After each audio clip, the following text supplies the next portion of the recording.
Am I a soldier of the cross, a follower of the Lamb? And shall I fear to own his cause, or blush to speak his name?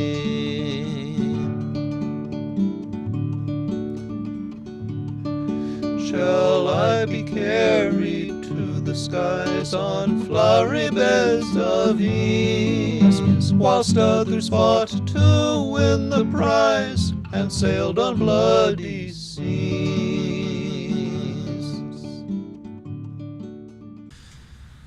God has been speaking to America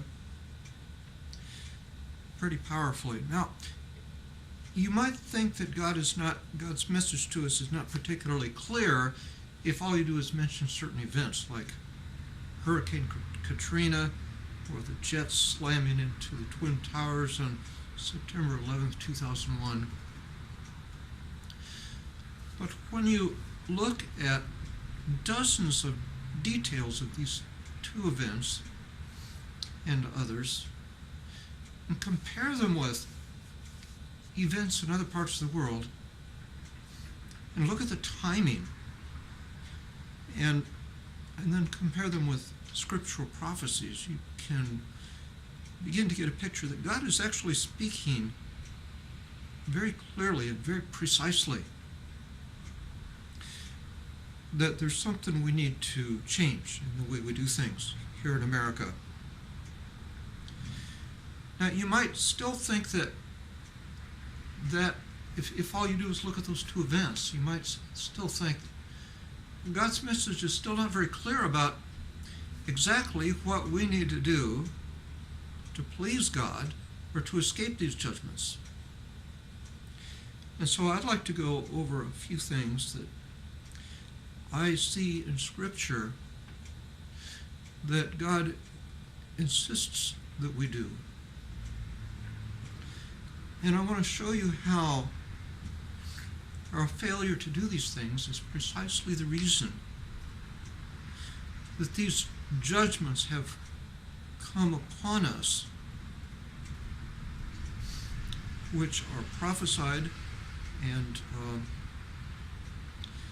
which have happened in connection with prophesied events.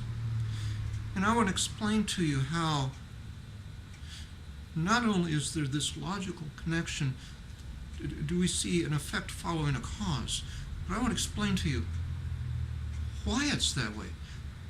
Not just that God says to do these things and escape this judgment, but why this particular judgment must necessarily, logically, inescapably follow particular actions.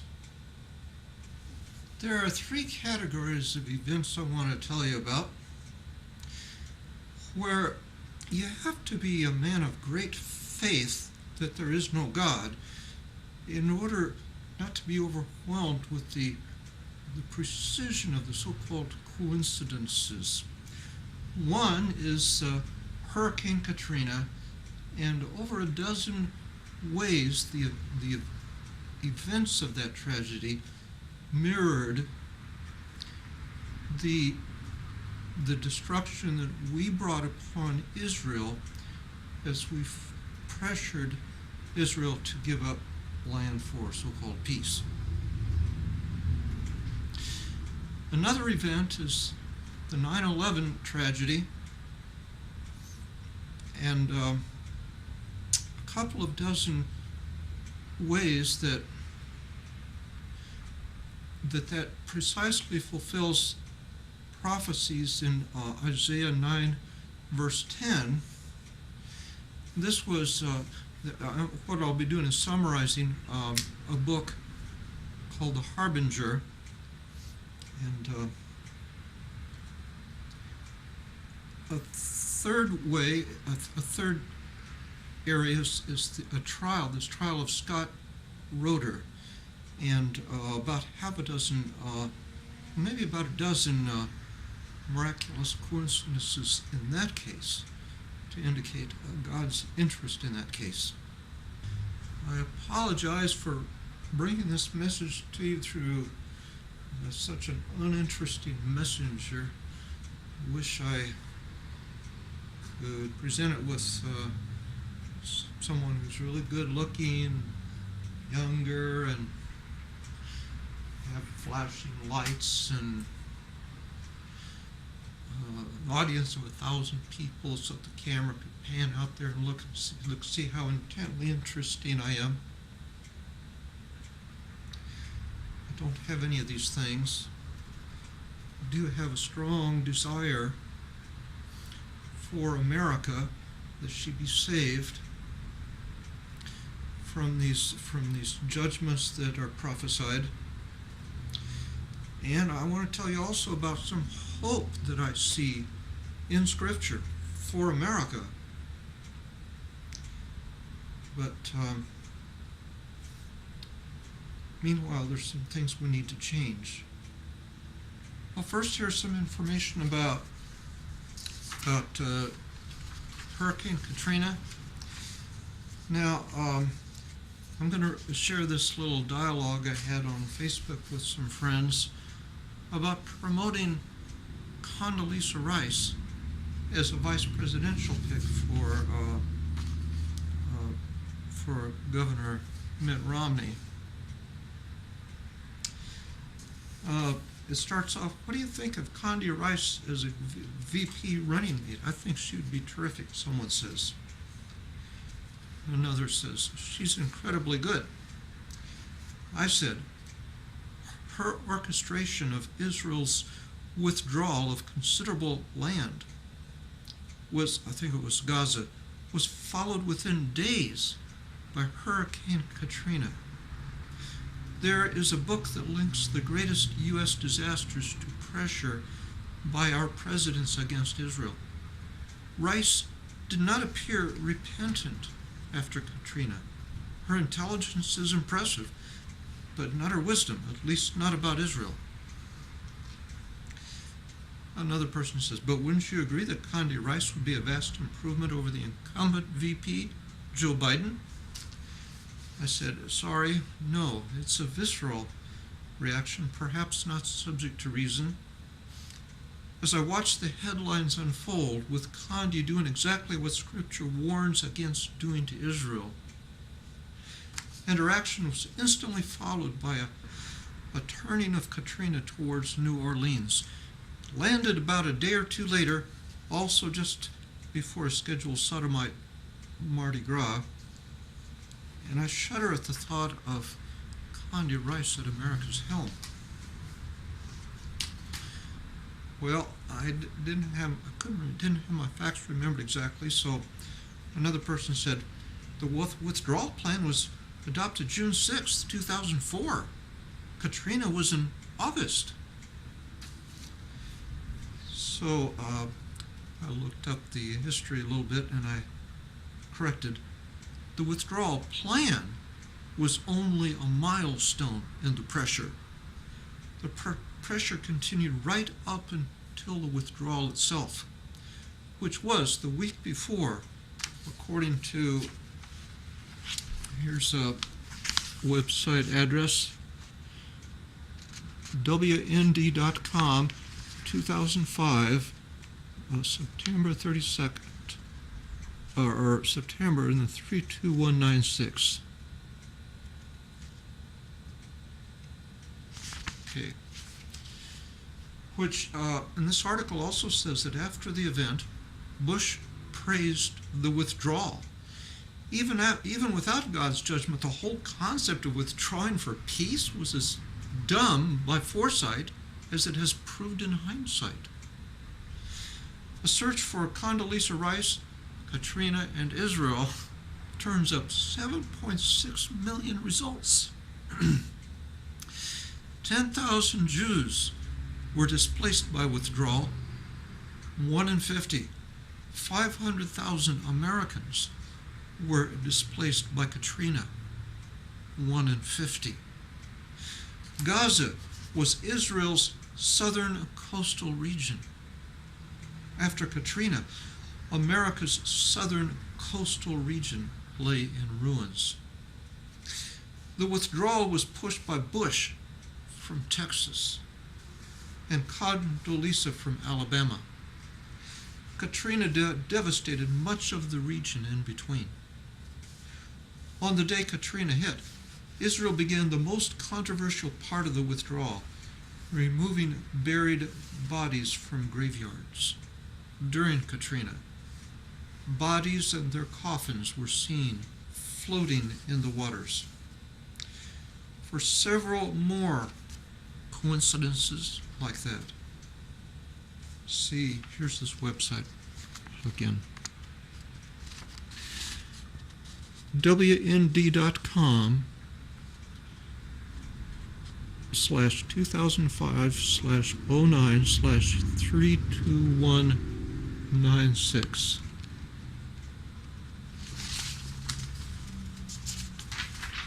Oops. So, and then I gave a link to this book, but also by WorldNet Daily News. And there's the cover of the book. It says, "Stop the Presses," and the title, "Did God Send Katrina as a Judgment for Gaza?" And a little promo from the book. While most religious authorities seem to agree one cannot discern the intentions of God, there has been talk in some circles here and on the internet that the storm that turned parts of the Gulf Coast into a disaster zone, prompting hundreds of...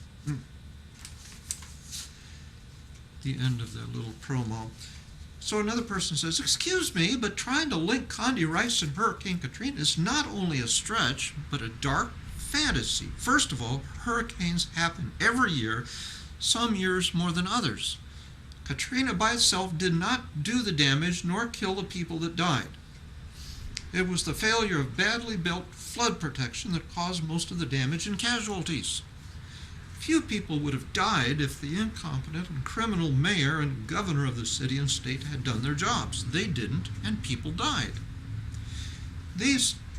Those two people would have been tried and sent to prison for their criminal negligence. The only agencies of government that worked were federal. Connecting Israel, American policy, and people who did not or could not evacuate from New Orleans sounds like something Barack Obama would try in order to win re-election."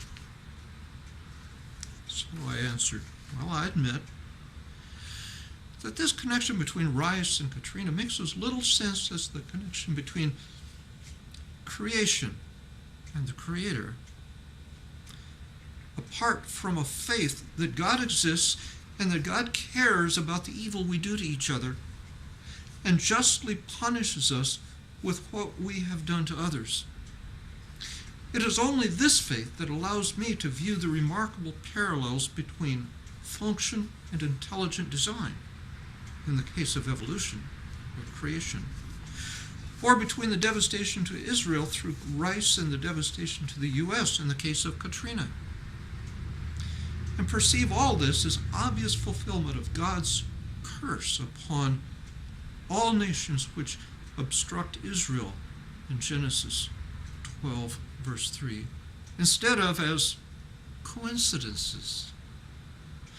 I also fully acknowledge that no matter how overwhelming the evidence, it is thought, even by conservative Christian Bible believers, that one must give every reason for his positions other than the reasons that actually persuaded him in public, if those reasons are Bible verses, or he will lose his credibility. Because God's opinions of how our nation ought to govern itself are irrelevant to our public debates about how America ought to be governed. But this other fellow, I'm continuing, this is my answer, but this other guy asked what we think of Rice for VP, and I answered for myself. I shudder at the thought of endorsing her. I shudder even more at the thought of her back in power. Ironically, I don't doubt that she is a sincere Christian, but profoundly, dangerously ignorant. As I said, even apart from evidence of God's judgment, there's no rational excuse for what she and Bush did to Israel. So one of my friends answered, I think about Obama in office for another 4 years, and I shudder. Mitt Romney needs a running mate who will help him win. Condi's poll numbers are much higher than the other VP running mates mentioned. I'm with the other guy on this. I don't see the relationship between adopting an agreement to withdraw from Gaza in June and a hurricane 2 months later. So I made one final answer, and no one's answered after this. Well, okay, fine, whatever you want to do. I gave my opinion at your request. I didn't give you an order. But please be clear. Don't make a straw man out of this 2-month gap. The so-called agreement was only one link in the chain of ongoing pressure. The pressure continued right up until the day of the withdrawal, if I remember the headlines correctly. And even after, Bush's praise for the ugly business quenched any thought of turning back.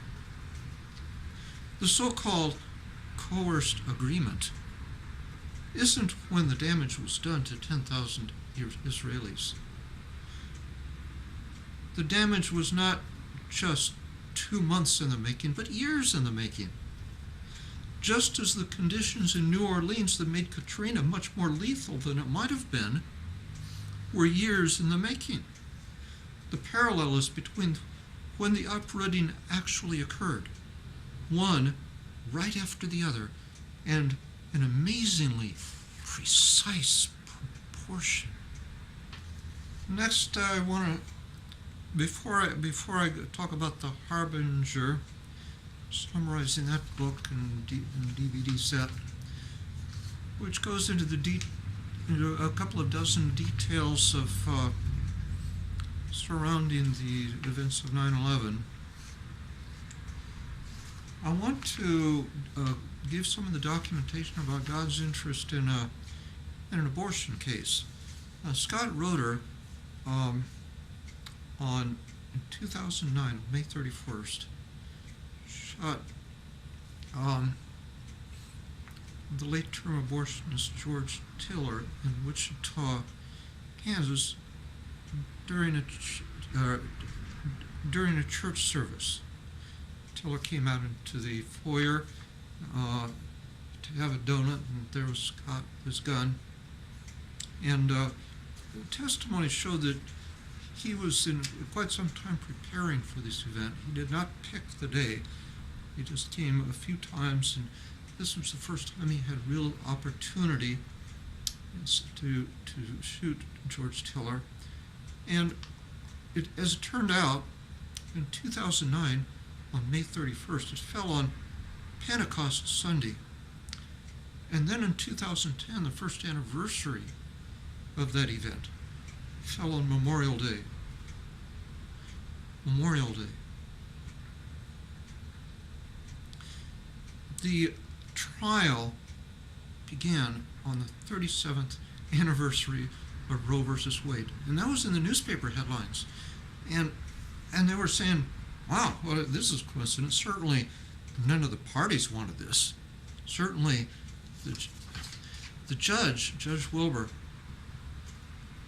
had been saying, this trial is not going to be about abortion. He said that several times during the trial. I was quoted in the newspaper saying that several times. And the prosecutors certainly didn't pick it to be on the anniversary. But as it was, they were just being crazy with the jury voir dire that's questioning the jury before the trial. And by the time they got done with selecting a jury, it just so happened there it was, Memorial Day. And I don't think any of the parties, and Scott's own lawyer, he didn't want it to be about abortion. He just wanted to do his job as an attorney. No one picked that day, but there it was, the 37th anniversary of Roe versus Wade. Scott Roeder's trial began. Now, guess how many minutes the jury took to deliberate? Did you guess 37 minutes? You would have been correct. The newspapers remarked about that too. Of course, none of them noticed, 37 minutes for the jury to deliberate. 37th anniversary of Roe versus Wade. None of the papers made that connection. But there it was in all the newspaper headlines. The jury deliberated 37 minutes. Another interesting thing is that the prosecution rested. That's where they're all their they've presented all their witnesses, and they turn it over for the defense to present their arguments and witnesses. They rested on the 65th anniversary of the liberation of Auschwitz, which is called International Holocaust Day. The day that the persecutors of Auschwitz ceased forever from their persecutions. That was 27th of January, 2010.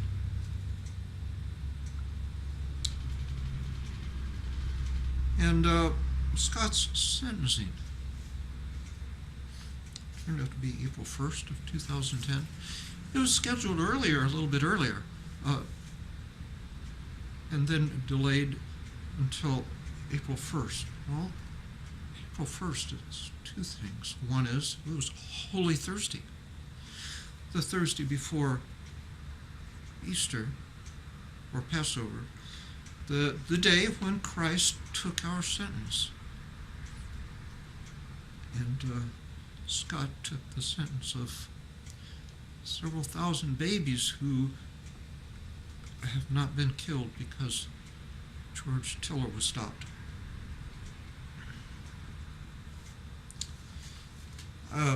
Basically, the population of a small town survived because Scott took that sentence. So it was Holy Thursday, and it was another thing. It was the 6th anniversary of Connor and Lacey's Law. Now, Connor and Lacey's Law is when the Congress got a law passed and signed that defines all unborn babies as human beings, as members of the species Homo sapiens. This law actually said precisely what Roe versus Wade said needed to be said in order for the legality of abortion to end. To this day, now it's the 8th anniversary. We've passed April 1st of 8 years later, when all this time it's been possible for a state legislature to criminalize abortion as if Roe never existed, and to then go to court, have the law defended by the Attorney General, and have the argument be that we don't. I mean, everyone already knows that Roe versus Wade is a poor case law, and probably not constitutional.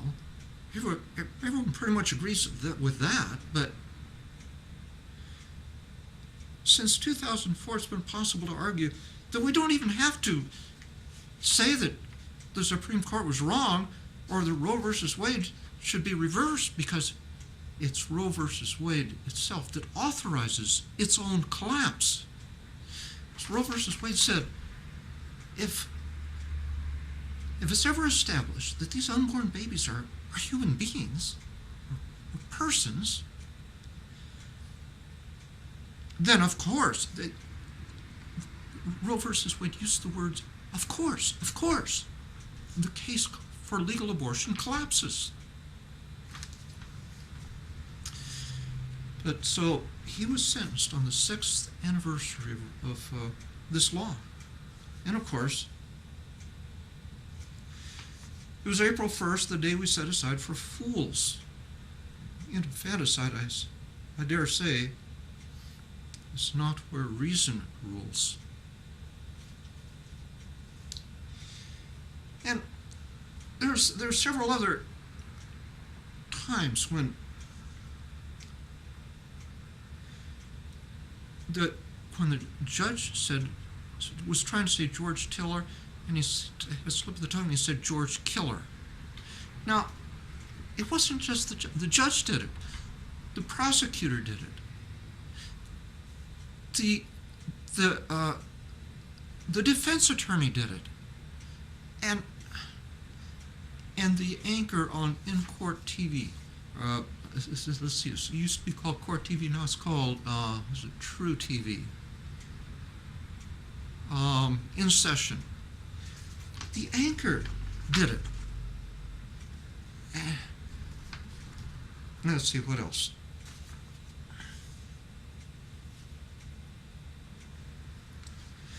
I'm looking at, see, I made this into a song, and it's on YouTube on my video channel, which is Bible Wizard 2, and I think the song is something about Memorial Day. Oh yeah. Psalms 58:10 says, "The righteous shall wash his feet in the blood of the wicked." You know, I never thought about what that verse means until I was there during Scott Rutter's trial, and here comes these expert witnesses to show pictures of Scott Rutter's tennis shoes with Tiller's blood stains on them. And then, of course, I thought, of course, what this verse, this psalm means is that the righteous kill the wicked. And so the blood of the wicked splashes on the righteous and hits their shoes more likely than any other part of their body. Psalms 58:10, "The righteous shall wash his feet in the blood of the wicked."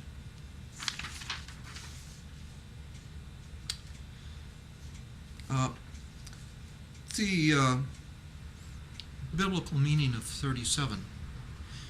37 minutes the jury took to decide that he was guilty.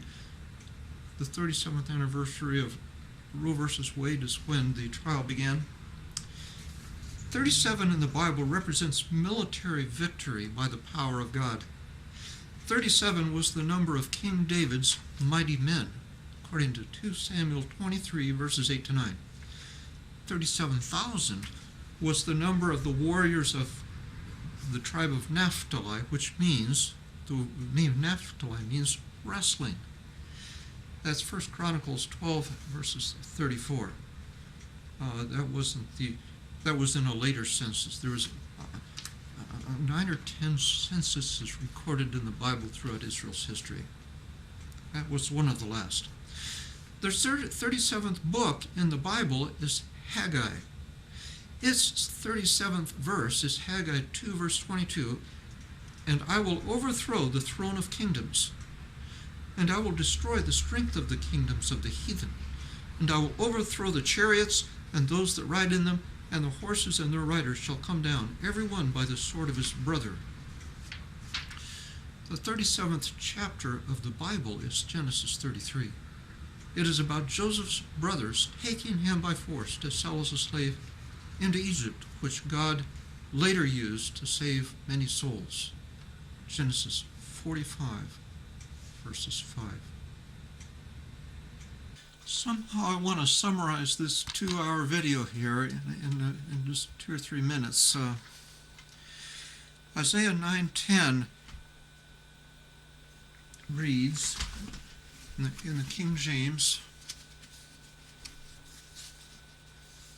"The bricks are fallen down, but we will build with hewn stones." I should give a little bit of background. Isaiah is talking about Israel had a threat, had an attack from the Assyrians, and it was something that God had warned Israel about, and Israel didn't repent, continued in his sins. And so then Israel declared this vow of defiance against God. They said, "The bricks are fallen down, but we will build with hewn stones. The sycamores are cut down, but we will change them into cedars." In other words, the attacks came that God warned about, but we're strong, and we're gonna overcome, and we're gonna be stronger than we were before. The bricks are fallen down, but we will build with hewn stones. The sycamores are cut down, but we will change them unto cedars. Therefore the Lord shall set up the adversaries of Rezin against him, and join his enemies together, the Syrians before and the Philistines behind, and they shall devour Israel with open mouth. For all this his anger is not turned away, but his hand is stretched out still. God is going to send further judgment to try and awaken Israel, but his hand is still stretched out. He still wants to restore Israel. And the good news is that a few chapters after this, well, Isaiah for about 20 years was ignored, and his warnings from God were ignored. But finally there was some glorious time under King Hezekiah when they did trust the Lord, and the Lord did mighty acts against the Assyrian conquerors, and killed them all in a single night, and brought relief to Israel. And it was a wonderful, glorious time of trusting in the Lord. But the thing about these verses is, this verse was quoted by leaders of our nation after 9/11, except that they didn't quote the verse as in order to understand God's lesson and warning that he has for us, but in the same spirit of defiance as the Israelis did over 2,000 years ago. Tom Daschle, Senate Majority Leader at the time in 2001, was assigned to give the speech representing our nation's response to the 9/11. He gave this speech one day after, on the 12th, and he quoted this Bible verse, Isaiah 9 verse 10, and he made this vow. The bricks are fallen down, we will build with hewn stones. The sycamores are cut down, but we will change them into cedars. Now, apparently, if I have this straight, the day coincided with a Jewish Shemitah. This is something I don't know if any Christian has ever heard of, any pastor ever talk about, but anyone that's read through the Bible 2 or 3 times will remember that God wanted Israel to have the land, all the farmers rest their land every 7th year. They weren't going to grow anything, just let volunteer crops come up, and let the poor and the immigrants and the fatherless go out and harvest. But other than that, the owners of the land had to let it rest and not do any cultivation every 7 years. This was so important to God that after 490 years of living in the land of Israel, and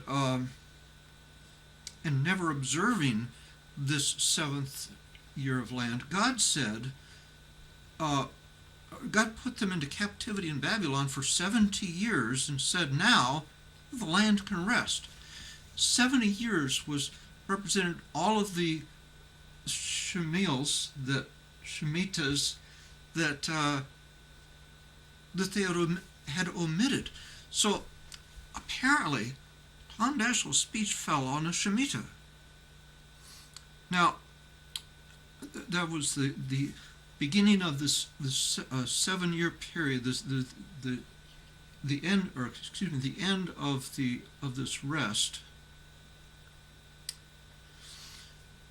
And then on the next Shemitah after that would have been in September 12th, 2008.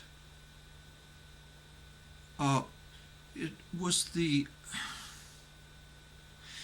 got to have a lot of faith that there is no God in order to see no divine hand in these events.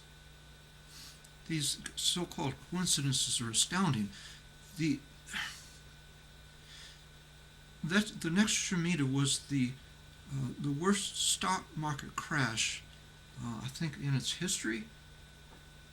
It lost 7%. 7%, look at this. 7-year rest, right? It lost 7%. Precisely, it lost 777 points. It came shortly after the Fed decided that they were not going to bail out Lehman Brothers, let them fail. All right, our next time that there was a speech of one of our leaders quoting Isaiah 9:10. It was, what's his name? John Edwards. I always want to say Jonathan Edwards, but that's the name of the fiery preacher from the 1800s. Jonathan Edwards spoke to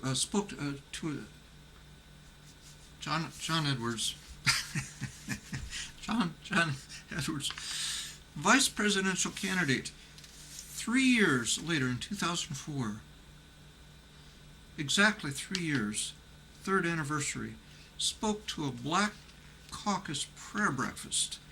He quoted this verse, Isaiah 9:10, and he built his whole speech around it. It was full of defiance against all of our enemies, anyone who would oppose us. And he said, we have this encouragement from the Lord. He called it encouragement from the Lord, not realizing this is a judgment of the Lord. He says, today, on this day of remembrance, of mourning, we have the Lord's word to get us through. The bricks have fallen, but we will rebuild with dressed stones.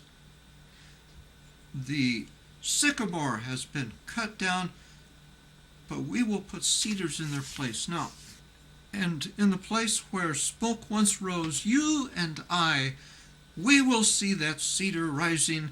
And while those bricks fell and the sycamore was cut down, our people are not God, our people are making the cedars rise. Well, when Tom Daschle gave his speech, he didn't know that there was a sycamore that had been cut down. I don't know if John Edwards knew that the sycamore was being replaced by a cedar. But you see, a few blocks from the Twin Towers, you know, when everything fell down and things went whoosh and destroyed all kinds of other buildings around, down the street, and destroyed the nearby buildings. There was a church that was very significant in American early history. George Washington dedicated our nation in that church. In front of that church was a huge old sycamore tree that was uprooted, completely uprooted and destroyed. That sycamore has now been made a monument. They've dug it up and treated it somehow so that it's, I don't know, it's plated with something.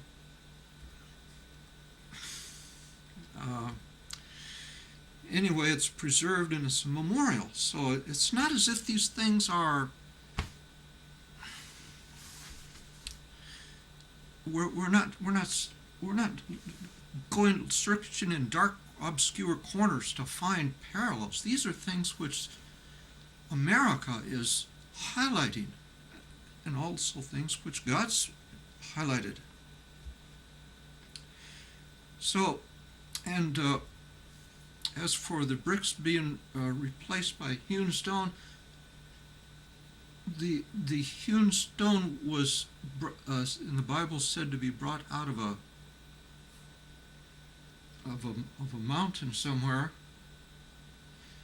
And in New York also, a huge stone was ceremonially cut out of a mountain in upstate New York and brought in with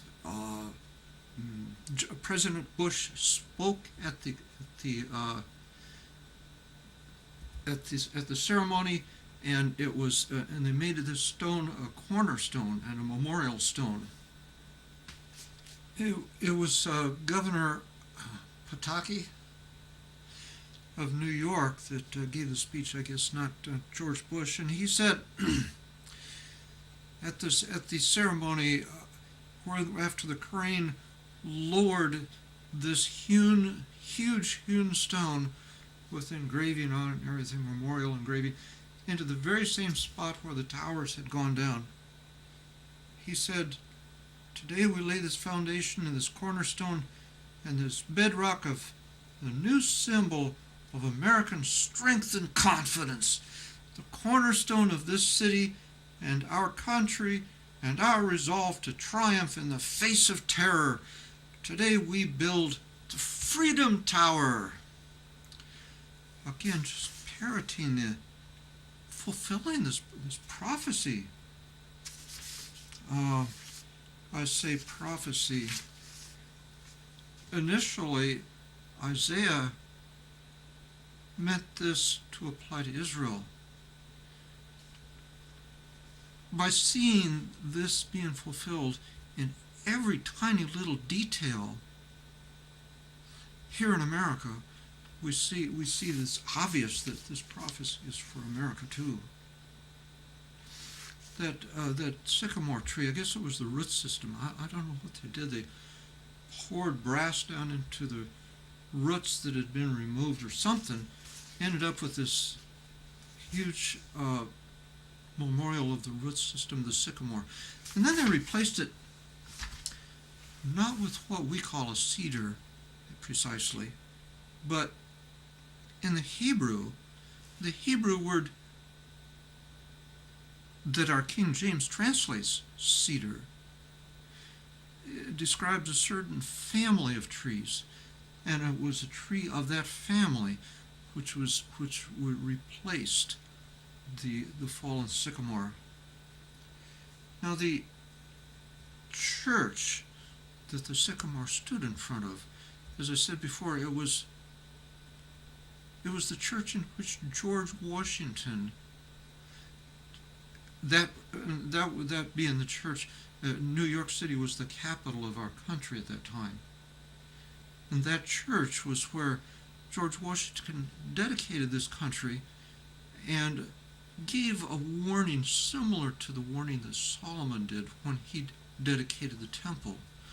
A warning that of God's blessing so long as we stay with God, and God's judgments if we stray. The third person to quote Isaiah 9:10 in a major address was Barack Obama in his State of the Union.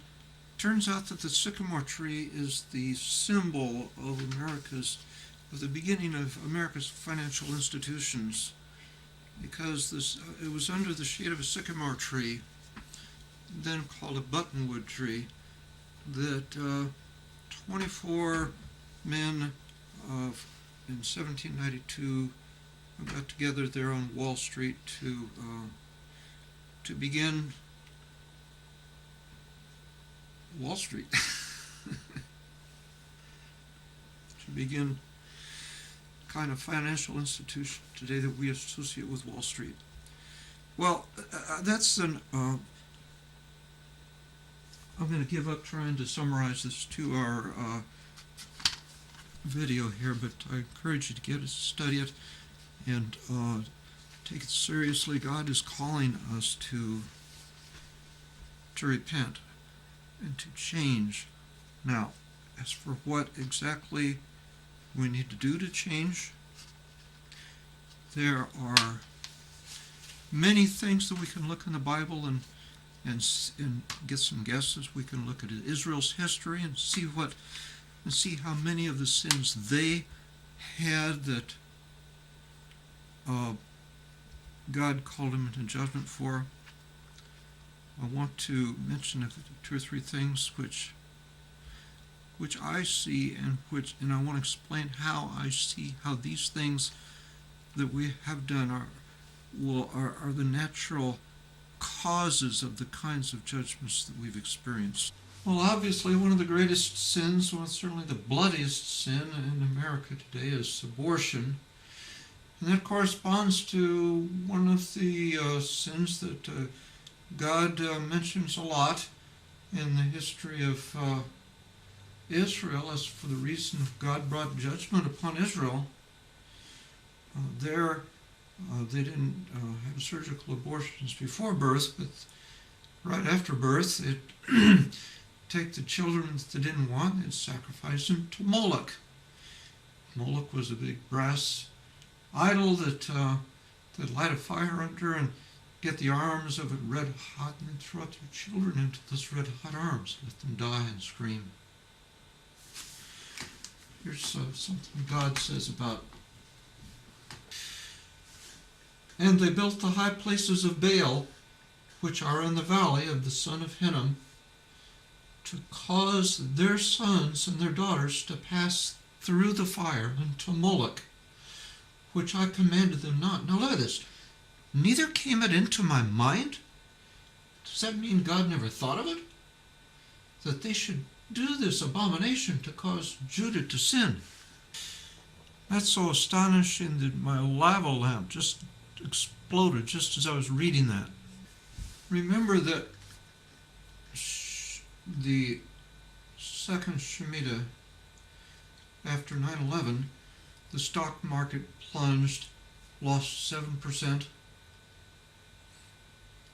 dropped 777 points.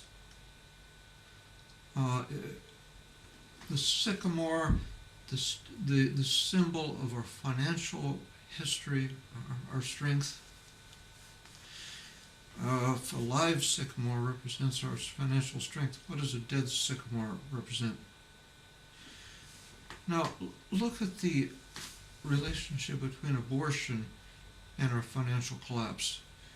We have this trouble because we have a 350 million population and only just over 100 million taxpayers.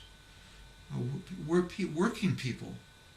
Not all of them pay taxes, but over 100 million working people carrying the load for 350 million people. That's not a good ratio between the taxpayers and entitlement recipients. We have entitlement recipients. Entitlements are being paid out equal to what we're bringing in for federal income, so that all of the rest of the federal government budget is being borrowed. How long can we sustain that? Less than a half a dozen people in Washington are even proposing a solution, and their idea of a solution is we'll balance the budget, not to mention actual paying off the debt. We'll just balance the budget. We'll take 10 years to do that. Even Ron Paul only dreams of doing it in 4 years.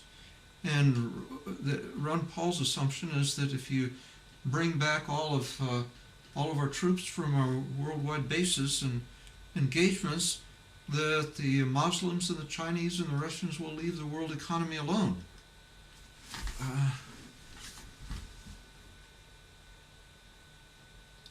We're in that mess because we've killed 60 million young, healthy taxpayers. We have 100 million left. By the way, our birth rate now among Hispanics is greater than our birth rate among non-Hispanic whites. It just came out in the news this week. So if we could replace those 60 million young taxpayers that we've killed by abortion, if we had another, about maybe 40 million of them would be working now. If we had another 40 million workers on top of our 100 million now, we'd have a much better ratio between taxpayers and entitlement recipients, and the federal economy would be strong enough that, along with cutting waste and letting the oil people drill, we could get our budget under control and get out of debt. Okay, now there's a solution. Guess where we can get those 40 million workers?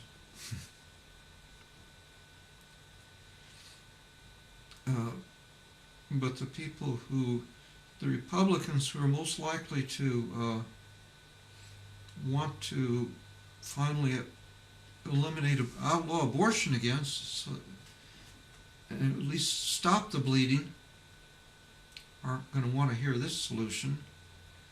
But that many are waiting across the border. We could let them come here and legalize them, and shoot, if we in return for learning English, we give them speedy processing, they'd learn English. They'd do whatever we want. We ask in the way of criteria and start paying our bills and keep our nation from collapsing. And it just so happens that God has a lot to say about whether we should welcome those immigrants. Jesus says in Matthew 25, depart from me, for I was an immigrant, actually a stranger. I was an immigrant and you took me not in. That's kind of a serious threat that we'll go to hell if we don't take in immigrants. That's literally what Jesus said. Throughout the Old Testament, the prophets would frequently list the sins that Israel was guilty of that was going to be the cause for them to be taken over by the Babylonians, invaded. There were three things, three groups of people. There was the stranger, which means immigrant, and then there was the fatherless, in other words, orphans, and widows. Another thing that was mentioned was just the lack of justice, people taking bribes in order to ruin people. In other words, in order to not give people equal protection of the laws or due process, as we say in our law today. And we don't give immigrants equal protection of the laws. We impose burdens on them which no citizen would touch with one of their little fingers. Luke 11:46, Jesus said, "Woe unto you, ye lawyers, ye legalists." It's not rule of law, it's ultra-legalism. For you laid burdens on these people that you will not touch with one of your little fingers. It's not equal protection of the laws. The law is supposed to apply.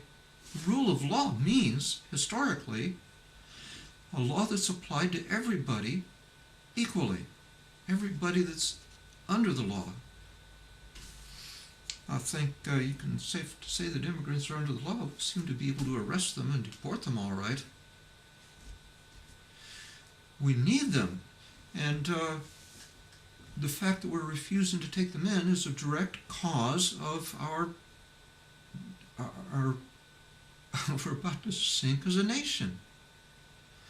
And it's also the reason, it's also one of the most serious offenses that God lists as the reason for why his people were going to be invaded. But there's one more thing that's more important than all of these things thrown together. And I would like you to contact me and help me create this thing which God asks of us. You know, I think any pastor or anyone who goes to church would say that one of the most important reasons for a church, one of the most important functions of a church, is its worship service. And yet, God describes a worship service nothing like what we have today. God's idea of a worship service is not where you sit and listen to a person and there's no verbal interaction. There's no correcting one another. There's no talking with one another. There's no... We quote Hebrews. We quote Hebrews 10, verses 24 and 25, and say this is the proof that all of us need to go to church. But it doesn't describe a church with no verbal interaction. It says it's a place where we provoke one another to love and good works. Does this sound like a passive experience? Provoke one another to love and good works, and then exhort one another. Daily, by the way, church meant daily. And I will not, I'm run out of time here, so I will simply direct you to my website, saltshaker.us. All kinds of Bible studies on the subject of a worship service. And if we can't get it in our churches the way God wants, there's other options. There's ways that we Christians who care about America can replace what's missing in our life. Saltshaker.us, please contact me. O God, our help in ages past, our hope for years to come, our shelter from the stormy blast, and our eternal home. 1,000 ages in thy sight are like an evening gone, short as the watch that ends the night before the rising sun.